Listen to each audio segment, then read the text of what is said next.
My name is John. I'm an alcoholic. Thank you. It's by the grace of God that I'm sober. God as I understand Him. Would you please join me in the serenity prayer?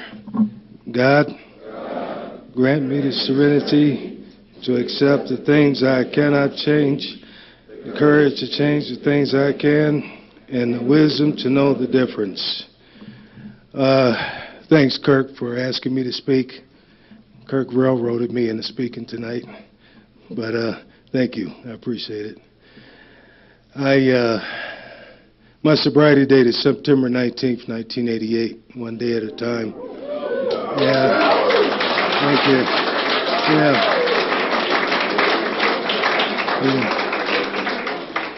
Thank you. It's a privilege. I'm a babbling drunk, man. I'll tell you. As you hear my story, you'll notice.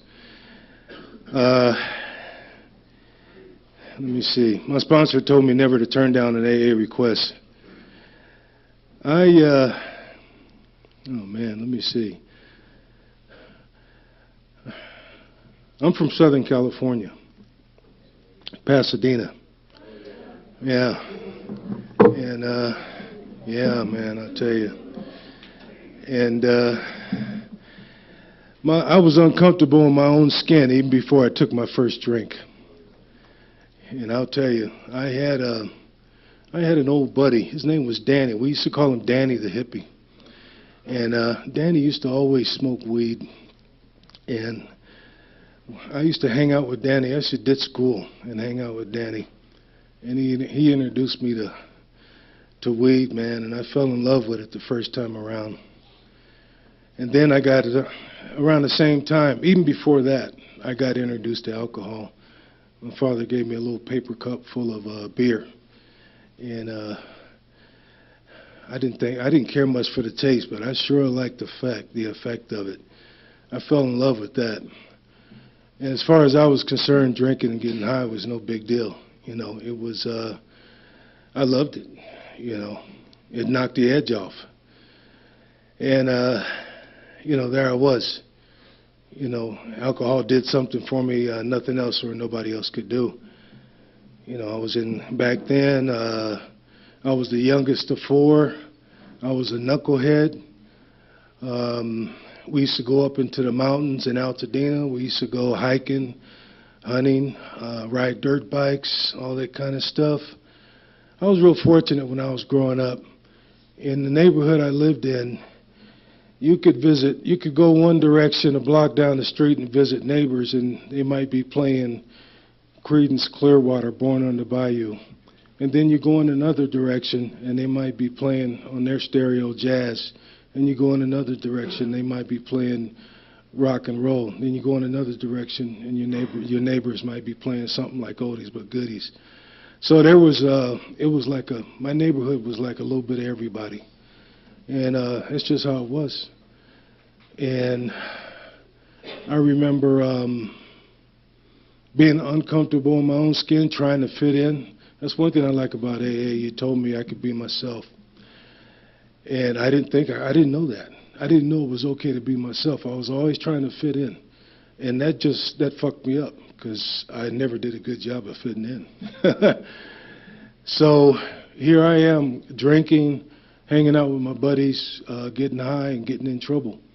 So I was 16, 17 years old, and I started thinking about joining the military.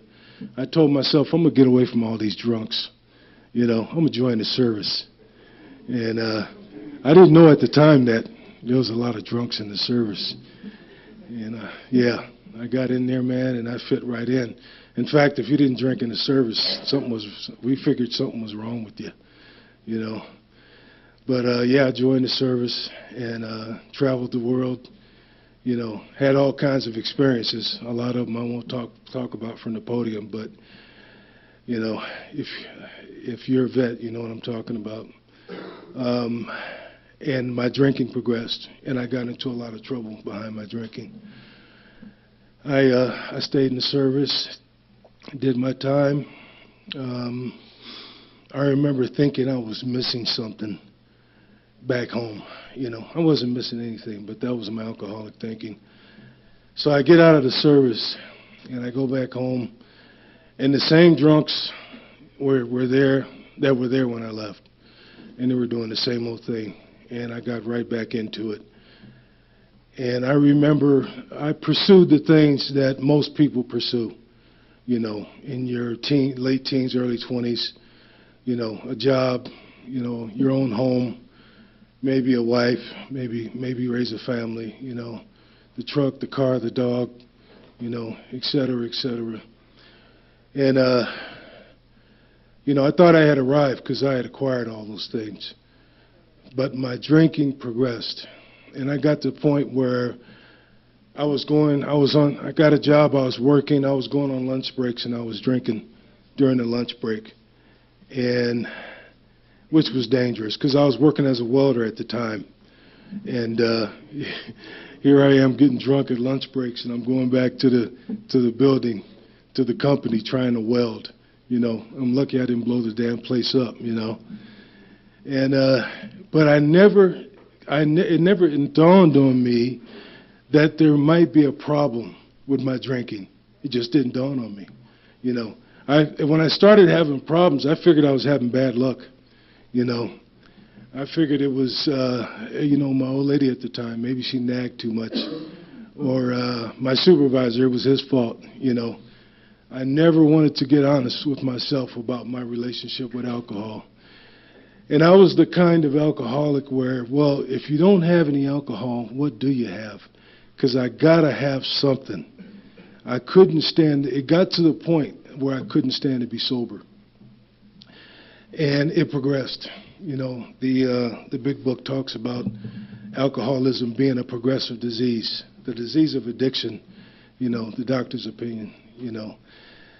And there I was, you know, in my 20s, a homeowner, working every day, but having serious problems, not going to work, calling in sick. I go to the bar. I tell myself, well, I'm going to leave the bar early and go home, you know, get some rest so I can go to work. I go to the bar, stay there until 2 in the morning, and then instead of going home and crashing out, I go to the bootlegger. And I'm at the bootlegger until 6 in the morning. And then I call my job talking about I'm sick, and they said, well, no, you got no sick leave left. From now on, we want a doctor's note. And I'm thinking, where am I going to find a crooked doctor, you know? So, you know, so the disease progressed. It's funny because things that I thought never would happen started to happen. And even then, looking back now, even then, I was losing the ability to control and enjoy my drinking. So there I was, missing work. My old lady was worried. My family was concerned. And here I am still trying to control and enjoy my drinking. And it's already out of control. You know, I'm in denial. So I end up in 257C at the VA. 28-day spin dry program, I'll call it. Detox. I'm in this program.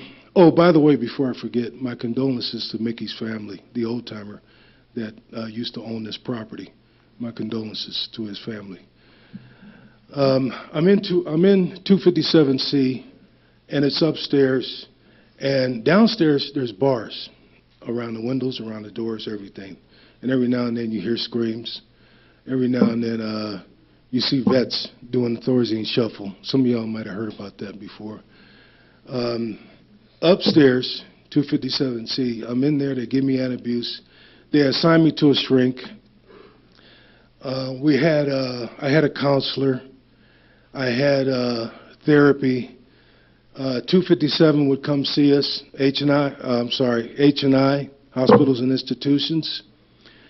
People on the panel would come tell their story. I saw the panel's people. I saw their mouth moving, but I didn't hear a word they were saying.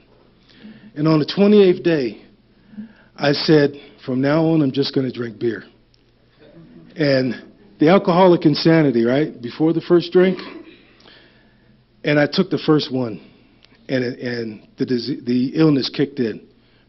And I picked right up where I left off, and it got progressively worse. And now the things that I was looking down on other drunks, right? Oh, if I got like him, or if I got like him, I quit. Well, that's the kind of drunk I ended up being like. And I pretty much crawled back into the VA. And by the way, am I being recorded? Nice. So I crawled back into the VA, and I'm like, man, what am I gonna do? Every time I'm back to the real world, I get drunk. What am I gonna do? You know, I'm hopeless. I'm feeling hopeless. You know, I didn't even know I was powerless.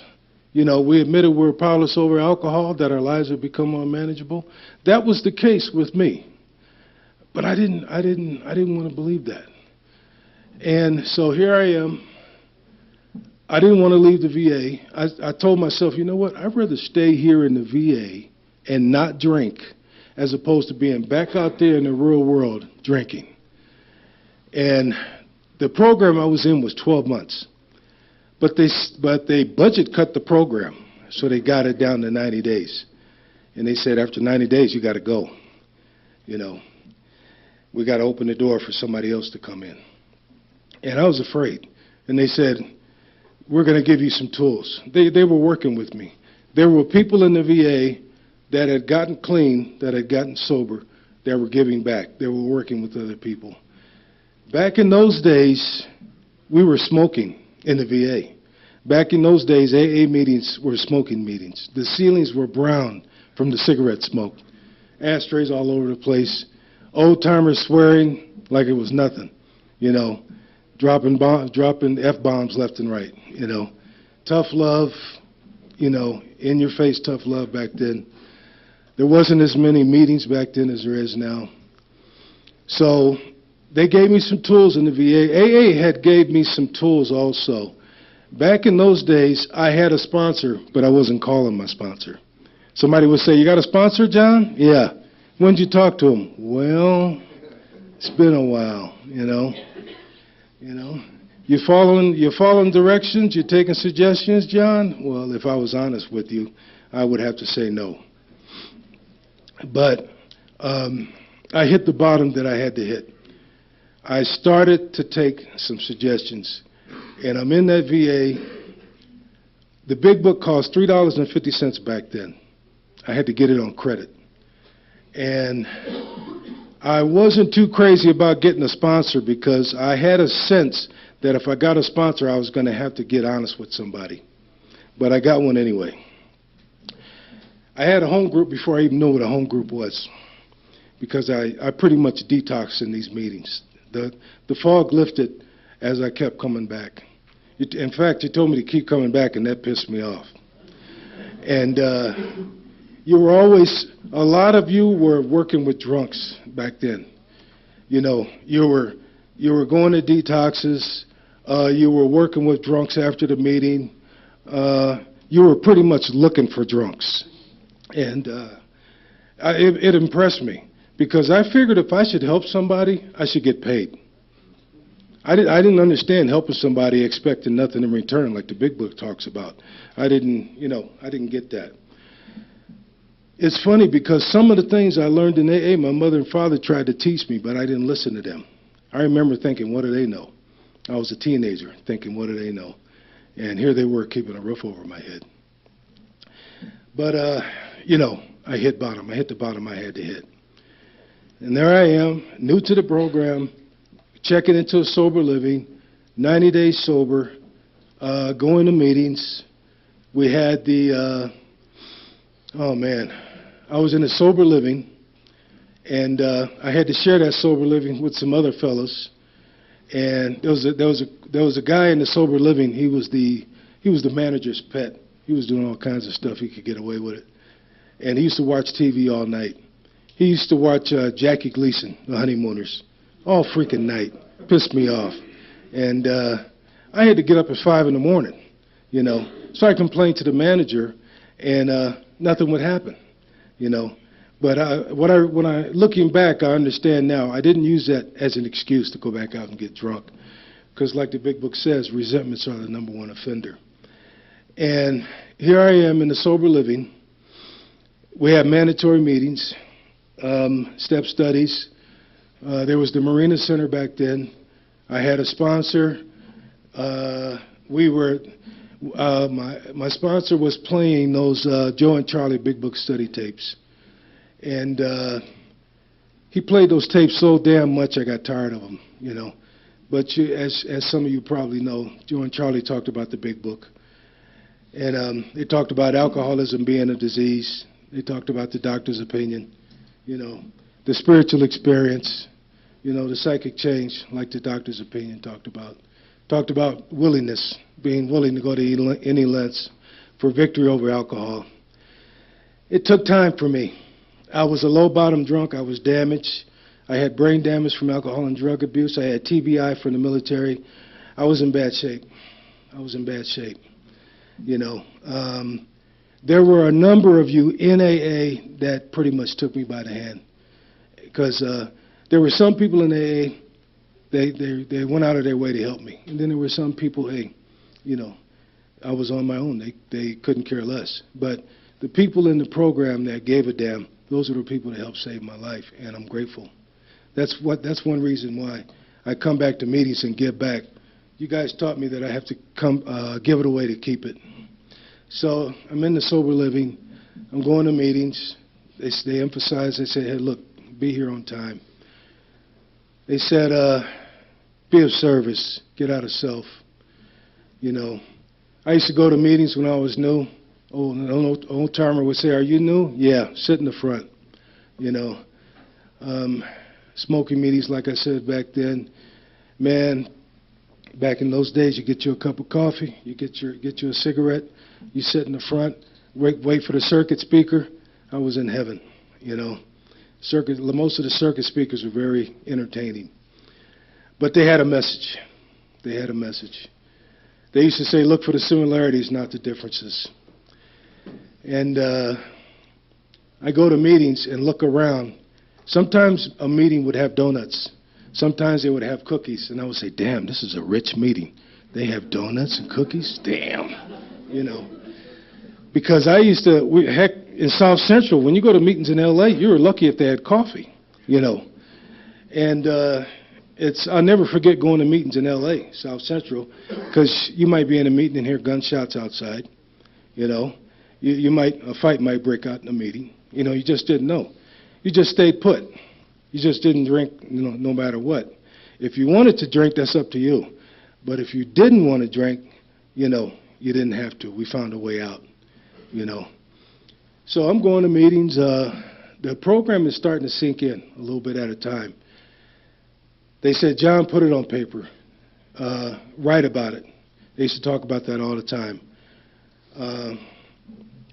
Write about what? Just start writing. Go back as far as you can remember. Put it on paper. And it was funny because when I started writing, I would write about things that I had forgot about. And stuff would start coming back to me. What happened during my childhood, what happened as a teenager, some things that happened in the military. And those were things I was going to take to the grave. I wasn't planning on talking to anybody about a lot of stuff. But they used to say, you're only as sick as your secrets. And they used to say, you know, they used to have a lot of old sayings, bring the body and the mind will follow. And they used to say, if, you know, get honest, you know, work with somebody. Work with your sponsor. If you can't catch up with your sponsor, work with another member, you know. And I was willing. I wasn't always willing, but I was willing enough to stay sober. So here I am going to meetings. One of my first commitments was the coffee commitment. I remember getting up at 5 in the morning, making coffee for the women's meeting, being pissed off because I couldn't go to the meeting. It was a women's meeting. But I had to make coffee. I was told to make coffee for that meeting. Getting up at 5 in the morning was a big meeting, so it was a big coffee pot. One of those big, heavy ones. Every Thursday morning. I'll never forget it. And I make coffee for the meeting. They used to say, thanks, John, for making coffee. Now go find a job. And I made coffee for that meeting for a whole year. Because they used to say, if you take a commitment, take it serious. Don't give it up. You know, just like I took my drinking and using serious, they used to tell me to take your commitment serious. And like I said, I had become willing. So I didn't understand everything, but I was willing. And that saved my ass. So I got into service. I made sure I always had some type of a commitment. Chip person, making coffee, being a leader at the meeting. I didn't know how to be a leader. They said, don't worry about it, John, we'll show you. Going on 12-step calls, you know, working with my sponsor. I remember after the meeting was over, going to different meetings. I remember after the meeting was over, people would stay after the meeting and work with other people, sitting across the table from another alcoholic, another addict. Because I used to go to, I had a problem with narcotics, so I used to go to other groups. You know, old-timers told me to do that. You know, whatever your issue is, John, address that issue. Do an inventory about it. And, but I could identify as an alcoholic. Alcohol was my first love. I fell in love with alcohol first.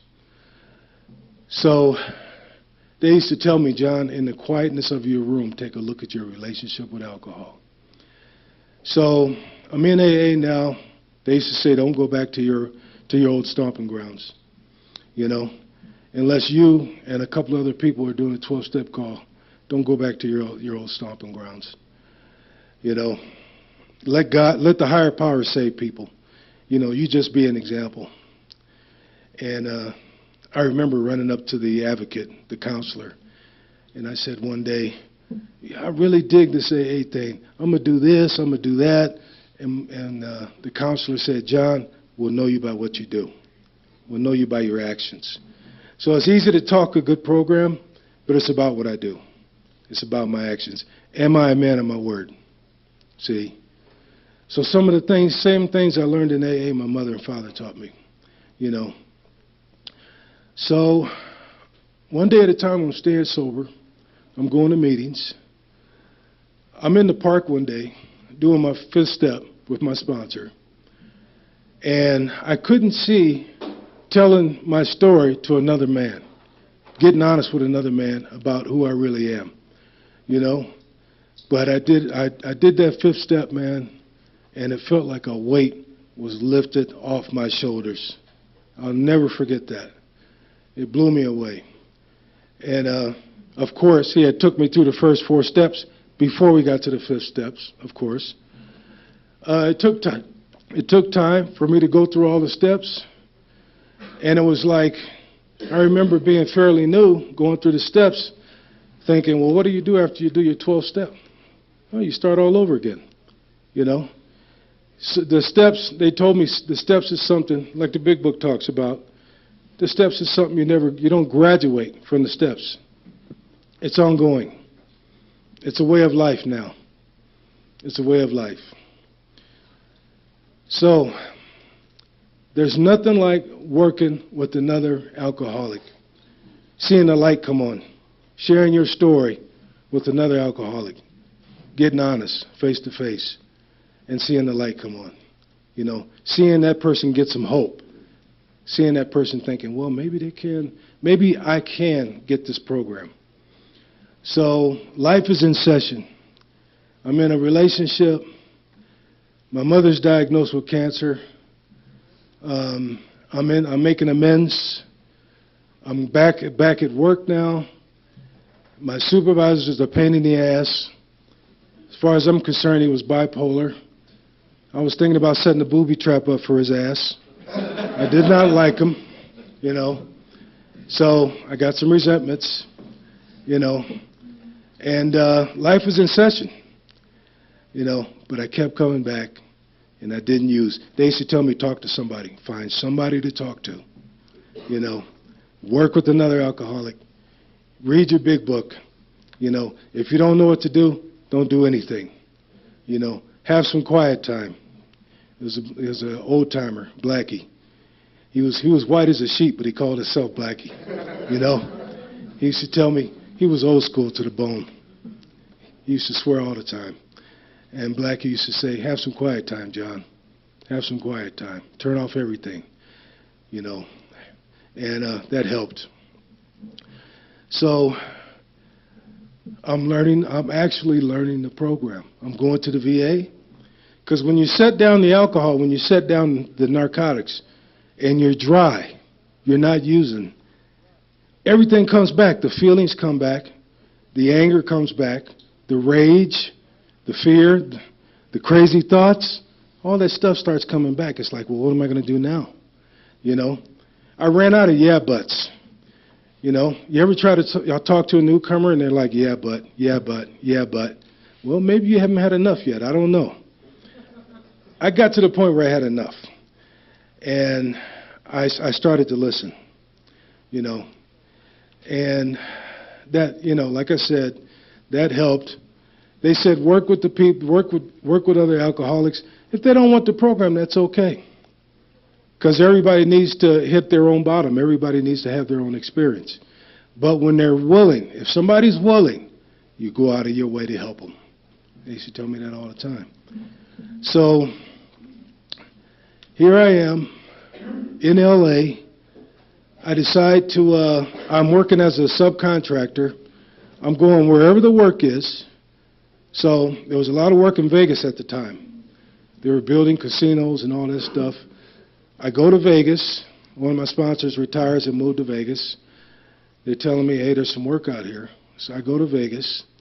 At this time, I'm in the process of making an amends to my daughter and her mother. And I go to Vegas. I'm working.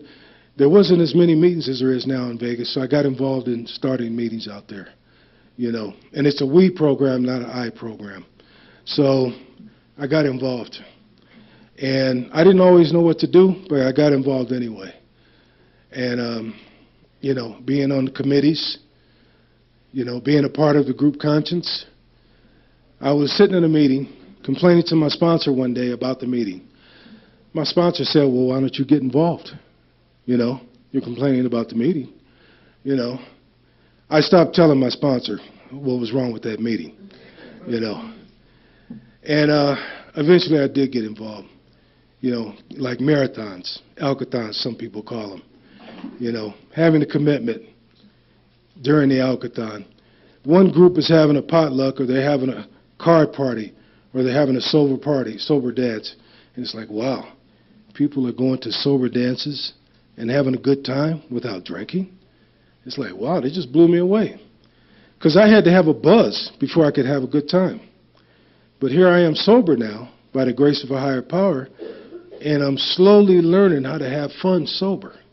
Card parties, sometimes barbecues, you know, visiting other fellowships, you know. They said you don't have to be buddy-buddy with everybody. We agree to disagree, like the 12 and 12 talks about, you know. You know, instead of complaining to my sponsor about the meeting, what can I give to the meeting, you know? That's God calling. They used to say, if you can't help somebody, don't do anything to make it worse. So in Vegas, that's my home at that time. You know, just staying close. They used to tell me to stay close. Having crazy thoughts at times. You know, the VA had shut down because the contractors that built the VA built it on a soft foundation. The VA closed down, they had to start another one. They're sending us to outpatient clinics now. So I'm living in Vegas. I injured my foot in Vegas. I end up being homeless because I couldn't work. Going to the VA. I start going to the PTSD groups, and I'm surviving. I'm getting by one day at a time. There were people in the program who helped me walk through stuff, and it was also my turn to help other people walk through stuff. You know, I was in a relationship that didn't work out, you know, and my father gets sick. I'm in Vegas, I get word that my father's sick. And so I go to Dallas. I pack up everything, put stuff in storage, and I go to Dallas to take care of my father. And my father's in Louisiana, but I ran out of money in Dallas. So I settled down in Dallas. I check into a place, and I check into the VA, and I call central office. The guy that I talked to on the phone in central office, he tells me about where meetings are. I know nothing about Dallas. At that time, there's no pagers, there's no cell phones. That kind of stuff was just kicking in. I think at that time I had a pager or something. And the guy that I talked to on the hotline, he ended up being my sponsor in Dallas. And I'm going to meetings, and I get involved. Everything I learned in the program, I applied it when I got there. I found work. I started getting to know people out there. Got into another relationship. You know, I'm checking on my father now. He's been diagnosed with cancer. I'm going down to Louisiana, taking care of him, checking on him. You know, praying that he gets better. You know, I'm sober now. I used to drink with my father. I thought my father was like me. I thought he was another drunk. I took my father to the doctor one day. The doctor said, "Sir," excuse me, the doctor knew my father well. He said, "Sir, I want you to stop smoking, and I want you to stop drinking." And my father said, "Okay." I said to myself, no way. I thought he was like me. I thought he was one of those that could no longer control and enjoy his drinking. But the big book talks about people, the problem drinker, those who can stop or moderate. After having certain experiences in life, they can stop or moderate. My father stopped. My father said, "Okay," to the doctor, and he stopped. And it blew me away. I said, wow, how could he do that? Because I remember I couldn't stop. You know, you could tell me, "John, stop." Back in the day, you could tell me, "John, stop. You're killing yourself." I would tell you to mind your own damn business. I'm grown, you know. So here I am taking care of my father, taking him to the doctor. He's being treated for cancer. I'm seeing the side effects from the chemotherapy. And man, it was bad. And I asked him, "You want to keep doing this, Pop?" He nodded his head, yeah. I think he knew it was his only chance. You know, had problems with certain relatives down south. You know how that goes. I realized that I didn't get sober for my family. I got sober for me. You know, I was no longer trying to impress somebody else. Hey, look at me, I'm sober. You know, I'm sober for me now. You know, you guys taught me you don't have to prove anything to anybody. You don't have to impress anybody, you know. So I'm taking care of my father. He's diagnosed with cancer. I found a home group down there in Louisiana. I go to the home group meeting, first time there. The hillbilly walked up to me, "Welcome, we're glad you're here." I'm like, damn, AA goes beyond borders, right? You know, there's drunks that come in all shapes and sizes, you know. And what we have in common is the effect produced by alcohol and a common solution. See, I found out that alcoholism affects people from all walks of life, you know. And I'm very grateful for that because I have friends in AA from all walks of life, you know. I had a guy ask me to sponsor him, and he has swastikas all over him. And me and this guy got to know each other in AA. He was sober, and he asked me to sponsor him. See, that's how the program works. Things happen in this program that normally don't happen out there in the world. So I'm working with my father. I got another sponsor, a Vietnam vet. I'm doing the things that I learned back in the day when I first got sober. Having ups and downs. Everything is not smooth as silk. I'm having some ups and downs, some emotional issues. I start going to the VA in Louisiana, but I'm trudging. I'm hanging in there, and I'm having some good times too. Everything isn't always gray, or everything isn't always screwed up. I'm having some good times in the program too. Go back to school, go back to trade school, get my certificate, stuff like that. Talking to my daughter again, making my amends to her and her mother. So, a lot of ups and downs. Around here, we learn balance, spiritual balance, the psychic change, willingness, like I said before. My father passes away. I hope he gets well, but the higher power had other plans. He passed away. Respectably, me and the family that would show up, we put him away. And I go back to Dallas. I stay in Dallas for a while, and I decide to get homesick. I come back to California. I had a detour, though. I went back to Nevada. And I started answering phones at central office. The things y'all had taught me in this program, it was kicking in. Had read the whole big book. They used to tell us read the big book from cover to cover. Back in those days, they didn't talk about the first 164. They would just say, when I say they, I'm talking about certain people that were into the steps. They would say, read the whole book, cover to cover. And I got sober in the 3rd edition.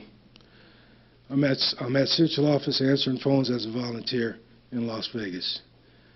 And I'm like a sponge, man. I want to learn. I'm going to the VA for therapy. I'm going to different meetings, and I'm actually learning a few things about myself and about the program, and I'm getting some gratitude. So I moved to California. I run into some hard times. I go to the Air Force Reserve Base, and I'm living in the barracks, working on getting back on my feet. I'm having some medical problems, and the VA's taking care of me. And I stayed put. I stayed sober. I'm going to meetings. I kept in touch with you guys. You said, back when I got sober, like I said, no pagers, no cell phones. They used to say, get a pencil, piece of paper, get phone numbers, call people. Oh, I don't know what to say. If I call somebody, call them anyway. Let them know you don't know what to say. You'll probably strike up a conversation with them. If somebody's busy, no big deal. Call somebody else. So I'm starting to see that I can get through stuff without drinking, no matter what the hell is going on. And it's like, wow, it's blowing me away. I can get through, like the death of my father, the death of my mother, having a relationship not work out so well, having some medical issues, having some good things happen to me, working with other alcoholics, seeing people's lives change. I've had the privilege of working with a few people, seeing their lives change for the better. And it's like, nice. That's out of sight, And then I've seen people come to the program, and for example, I've seen women come to the program. They lost their children in their disease. They come to the program. They're in a hurry to get their children back.